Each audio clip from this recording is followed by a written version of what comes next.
From Hollywood, it's time now for...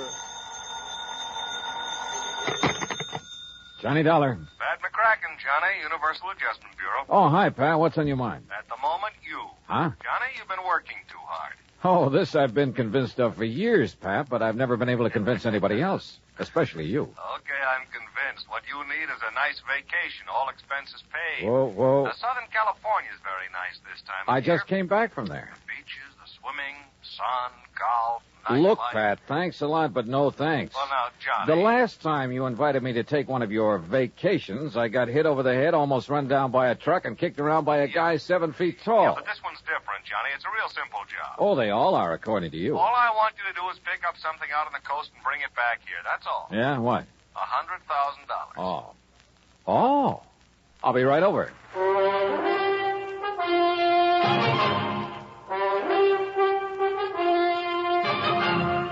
Bob Bailey in the exciting adventures of the man with the action-packed expense account, America's fabulous freelance insurance investigator. Yours truly, Johnny Dollar.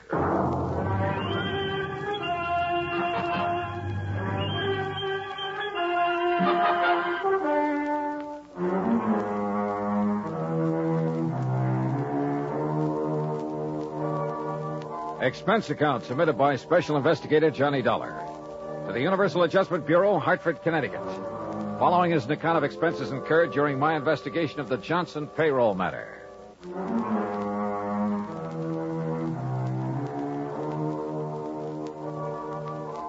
Expense account item 1, $1.25 cab fare from my apartment to the office of Universal Adjustment Bureau and Pat McCracken. Well, $100,000 made you prick up your ears, Johnny. Sit down. Okay, Pat. What's the deal? You hear about the Johnson payroll robbery last week down in New York? I read about it, but there weren't too many details. They got $100,000, and the payroll was insured by one of the companies we represent. How many in on the robbery, do you know? Oh, we're not sure. There were several. One of them was fatally wounded. Was he able to talk before he died? Yeah, just enough to tell us the plan was to split up after the robbery, meet in another city to divvy up the loot. Uh-huh. And you think it's out in California now? We also think one of the crooks may be trying to double-cross the others. Hiding out from them, maybe? That's the general idea. We got a call from Los Angeles this morning. Fellow wouldn't give his name, but he claimed he could give us a lead on the one who has the dough. For a price, of course. Oh. So you're to meet him in L.A. and find out what he knows, if anything.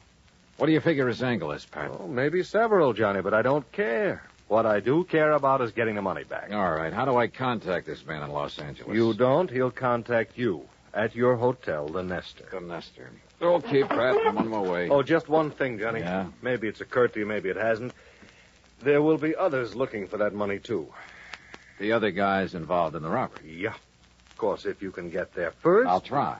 Oh, and don't bother telling me to be sure to get back here in one piece. Hmm?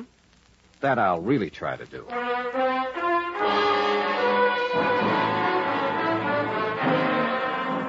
Expense account item 2, $187 even, air transportation and incidentals to Los Angeles.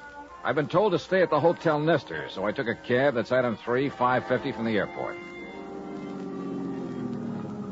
It was just getting dark as my cab pulled up in front of the place. Before I could get out, somebody got in. Oh, I'm sorry. I didn't know this cab was occupied. Well, that's okay. Welcome aboard. Here, I'll get out. Oh! It's okay. I've got you. Sorry, I lost my balance. Must have got my heel. You may be sorry, but I'm not. I can't think of a better way to arrive in a strange city than with a beautiful girl in your arms. If you'll let go of me. Oh, yeah, well, if you insist. Thanks.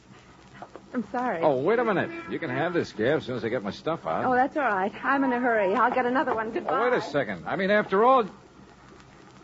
Oh, well.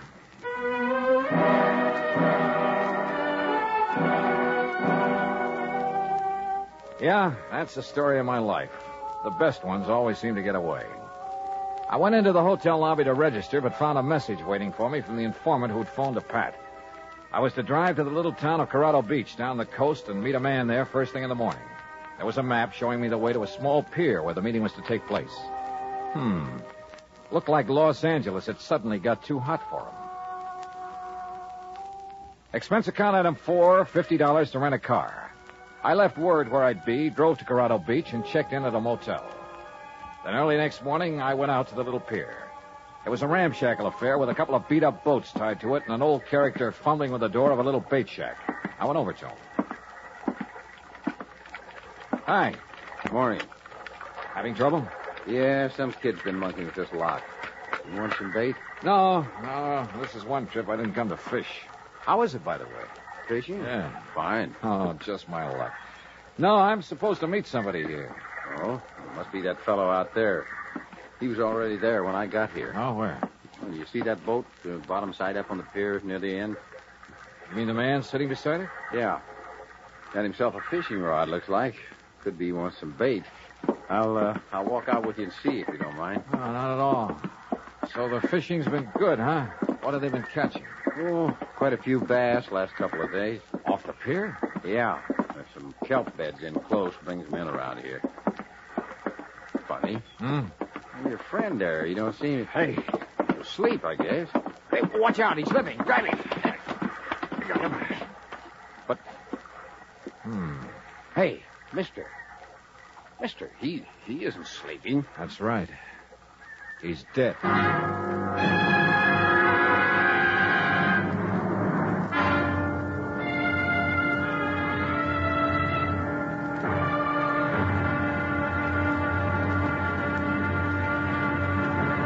Act two of yours truly, Johnny Dollar, in a moment. Our flag now numbers 50 stars, and behind each star there stands yet another flag, representing one of the 50 states. Georgia's state flag displays the state seal on a strip of blue. The seal symbolizes the fact that constitutional government rests equally on the three major branches of government, legislative, executive, and judicial, and that all three must be guarded equally if a sound government is to be maintained. The greater portion of Georgia's flag is crimson. On it is superimposed the blue cross of St. Andrew, bearing 13 white stars for the original 13 colonies. This cross, made in the form of saltire, or X, was adopted from the national flag of Scotland. Georgia's state flag, the flag of the fourth state to enter the Union, was adopted in 1956. And now, Act two of yours truly, Johnny Dollar, and the Johnson payroll matter.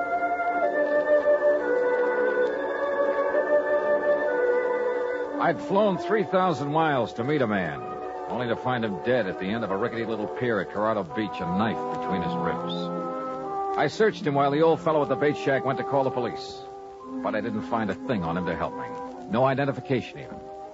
Later, talking to the police, well, they didn't have any line on him either. My only lead on the payroll robbery was dead. I waited around the motel most of the day, hoping the police could turn up something on the dead man, but it was no soap. Item 5, $2 for drinks in the town's only bar while I tried to figure out my next move. And my next move was to the phone booth in the corner to call Pat McCracken back in Hartford. Collect. Oh, tough luck, Johnny. But are you sure the dead man is our informant? There was no identification on him, but he was right where he told me he'd be in the message he left for me in L.A. Well, probably not much doubt about it then. Oh, incidentally, I sent some mug shots out to you. Some men who might have been involved in the Johnson payroll job. Sent them airmail special. Yeah, I got him about an hour ago. We're not sure if any of them are the ones or not, and we don't have any line at all on the leader of the gang. Well, what's your next move, Johnny? Search me. Right now, I'm right in the middle of nowhere. I guess Hey, wait a minute. What's the matter? Maybe I'm not out of leads after all. What do you mean? Pat, I'll call you later. What pulled me off that phone in a hurry was a glimpse of somebody over near one end of the bar. I slid out of the booth and went over. Well, hi. What? Imagine meeting you here. I'm afraid I don't know what you're talking about. You're the girl who got into my cab in Los Angeles. I'm afraid you're confusing me with somebody else. I'm sorry. I have to go. No, just a minute. I'm beginning to think it wasn't just coincidence you got into my cab. Maybe we'd better have a little talk. Please, let go of my arm. You've made a mistake, and there's nothing to talk about. Is he annoying you, lady? Now, look, bartender, I'm just trying to find... Yes, he is annoying me. Take your hands off her, buddy. Now, look, Joe. I mean it, and my name ain't Joe. I got you outweighed by about 40 pounds, buddy. You don't understand. Just let go of her, and we'll talk it over. Okay. Thank you. Now, just what is it I don't understand, buddy? Skip it, buddy. So she got away from me. I grabbed my top coat off a hook and stepped outside the bar. It was damp and foggy out there. I put on the coat and started looking around for her, but it was too late. She was just plain gone. Then, walking along with my hands in my coat pockets, I realized there was something in one. A key to a motel room, but not mine. Funny. Then I remembered I'd had the coat beside me in the taxi when the girl climbed in back in Los Angeles. Yeah, she could have slipped it in the coat pocket then. But why? Well, that's what I wanted to find out. I looked up the motel. It was about a mile down the highway from mine, room 7. Yeah, the key fit all right. Then as I opened the door, I realized I had company right behind me. Freeze, Dollar. Huh? Who are you? Never mind. Inside. Move. Okay. Get that blind down. Okay. Oh, wait a minute. Your face looks familiar. Yeah, those mug shots McCracken sent me. You must be Slattery. Bright boy. One of the guys they suspect of pulling the Johnson payroll job. Too bright for your own good, Dollar. You must be the one who killed the man out on the pier. The man who was going to tell me where the payroll dough is. That's a nice stall, Dollar, but it won't work. What do you mean, Slattery? Blake killed him, and you know it. Yeah? Who is Blake? You want to play it coy, huh, Dollar? Okay, we'll do it your way. Blake's got the payroll dough, and you're working with him. Just how do you figure that? Blake's girlfriend climbed in your taxi in Los Angeles. I figure she slipped you the key to this room. Hey, look, you got a few things all twisted. Shut up and stand still.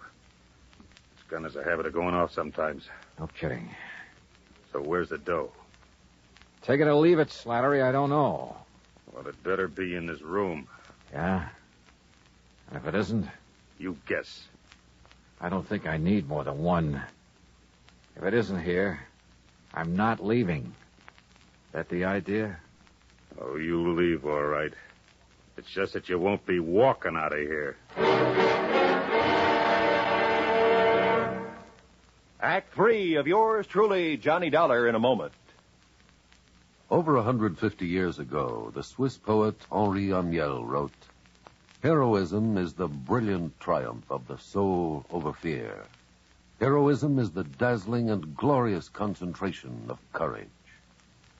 During the Korean campaign, Corporal Ronald Rosser was attached to the heavy mortar company of the 38th Infantry, 2nd Division, United States Army. Rosser, a veteran of World War II, rejoined the Army and shipped to Korea when he heard that his brother had fallen in the winter assault of the Chinese Communists. One day, Rosser's company moved into enemy territory. At the time, the corporal was a forward observer and carried a radio.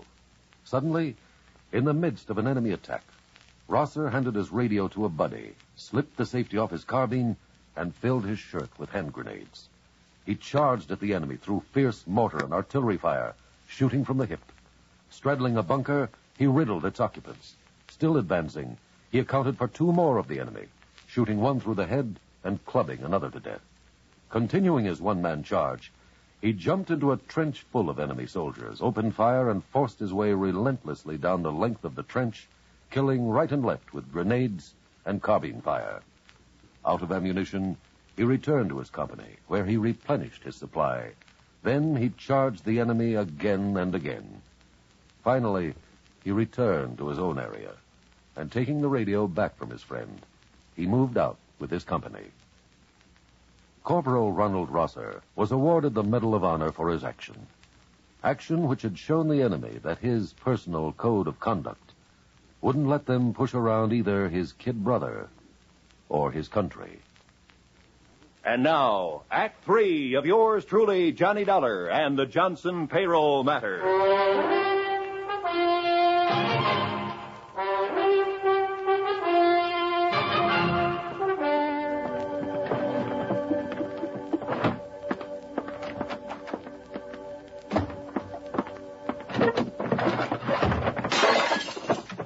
Look, Slattery, you've torn this motel room completely apart. Obviously, that payroll money isn't here. That's right, Dollar. So now you're going to tell me where it is. Oh, brother, you take a lot of convincing. I told you I don't know. So why don't you put that gun away and listen? You're the one takes the convincing, Dollar, so I start convincing. Oh, that's not going to do you any good. No? Well, for sure it's not going to do you any good, so... Now, wait a minute. Look, I'll give you the whole story. And I'm supposed to believe it, huh? Staring down that gun barrel, I'm not about to lie. Let's have it. All right. A guy called us from Los Angeles, said he could give us a lead on who had the dough from the Johnson payroll job. It was Hollis. He was hoping you'd lead him to it. Hollis? Yeah, the guy you found out in the pier dead. And you said a man named Blake killed him. You know Blake killed him. You know Blake engineered the holdup and then ran out on Hollis and me. Do I? Sure, because you're in with him. I seen his girl get in your cab in Los Angeles. Okay, so she got in my cab, but I didn't know her. I'd never seen her before. She slipped you the key to this motel room, didn't she? Yeah, now I think I know why. She was trying to sidetrack us. Lead us to think the dough was here so it would take the pressure off Blake and her. That part of your story I don't buy, Dollar.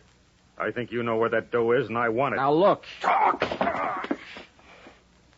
If you think I'm going to take any more of this. This gun says that's exactly what you're going to do until you decide to talk. I roll with this next one. And let my eyes droop and my knees sag. He reached out to steady me, and I gave him a left hook in the stomach that flattened him. By the time he got to his feet, I was out the door. I dove behind some bushes down the road, and I waited. He pounded right on past me, gun in hand. I waited until he was out of sight, then doubled back to my car. Apparently, Slattery didn't know Blake's girl was around here somewhere. One thing was sure. I had to find her, but fast. There were only 3 motels in town. The one I was staying at, the one where Slattery had been playing patty cake on my jaw, and a third off the highway near the beach. I drove to that one and checked the register. It showed a Myrna Grant in number 8.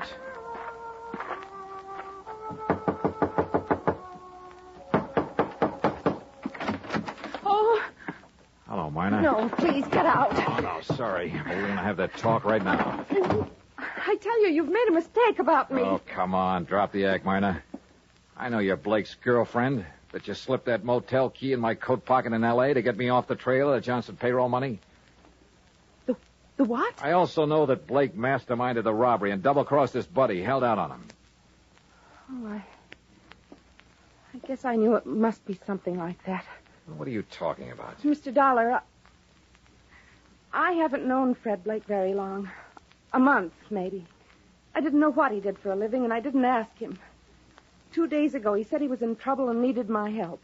He wanted me to slip that key into your coat pocket in the taxi in Los Angeles. To take Slattery off his trail. Then he told me to meet him here at the beach. When I saw you in the bar a while ago, I got panicky. I didn't know what to do.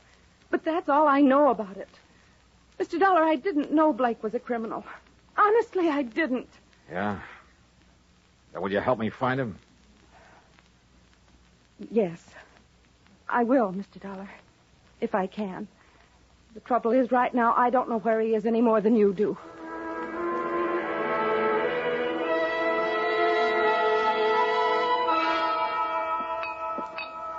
What'll it be, folks? Hey, wait a minute, buddy. Ain't you the one that was molesting this young lady an hour ago? Oh, Tarzan, buddy, my molesting days are over. Oh, it's all right, bartender. I'm sorry I caused you the trouble. No trouble, ma'am. Just glad it turned out all right.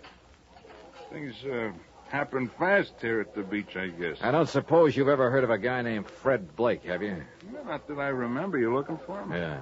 What's he look like? Medium height, dark hair and brown eyes.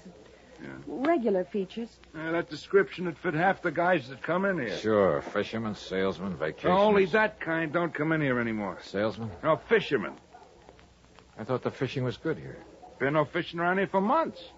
Huh? A fellow told me they were getting a lot of bass right off the pier. He was pulling your leg, buddy. There's a chemical plant nearby.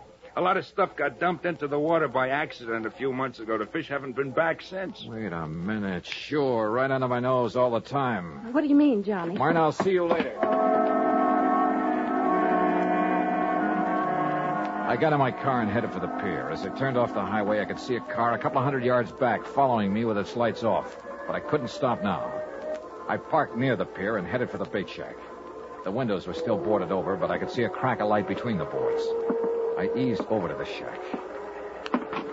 Oh, no. I flattened against the wall as the door came open and Blake came out with a gun. I hacked it out of his hand. What? All right, hold it, Blake. Well, The fisherman's friend, huh? Look, You killed that guy on the end of the pier just before I showed up this morning. You didn't have time to leave, so you covered by making like you worked here. Then it occurred to you this was a pretty good hideout until Slattery got off your trail. Look, maybe we can make a deal, Dollar. Oh, we're going to. You turn the stolen money over to me, and I turn you over to the police. Drop your gun, Dollar. Huh? Drop it. Okay, Slattery. Hello, Blake. Glad to see me. Look, Slattery, I wasn't trying to cross you. I was going to get in touch with you when things quieted down. Sure you were. Let's have the dough. All right, it's in the shack. Blake half turned, and I saw his hand slide into his coat, a second gun. He whipped it out, but Slattery had seen it, too. He got Blake, but his eyes were off me for a lucky second. I checked Blake. He was still alive. Yeah, they'd both keep. For a long time.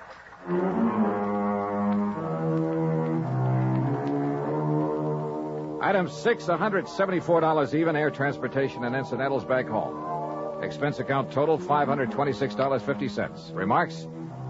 The payroll money is back where it belongs. And Slattery and Blake are back where they belong, with Blake facing a murder rap to boot. Funny, I probably wouldn't have nailed him if he hadn't told me that phony story about the fish biting near the pier.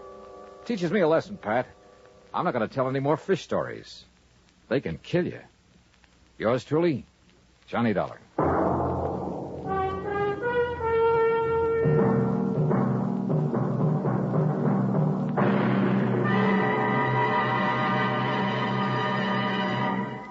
Our star will return in just a moment.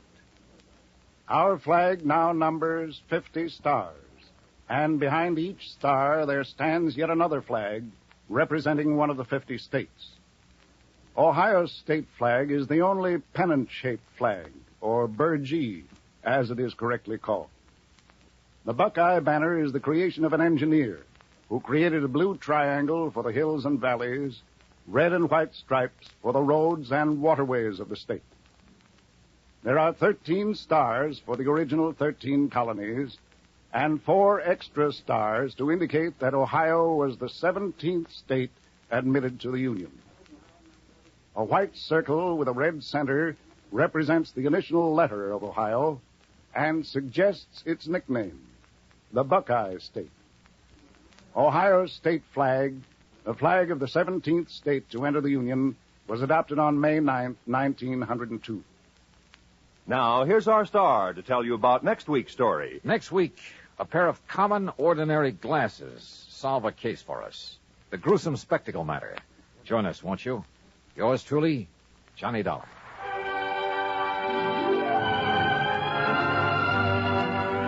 Yours truly, Johnny Dollar, starring Bob Bailey, originates in Hollywood and is produced and directed by Jack Johnstone. Today's story was written by Robert Stanley. Heard in our cast were Virginia Gregg, Lawrence Dobkin, Forrest Lewis, Shepard Menken, and Frank Gerstle. Be sure to join us next week, same time and station, for another exciting story of yours truly, Johnny Dollar. This is Roy Rowan speaking.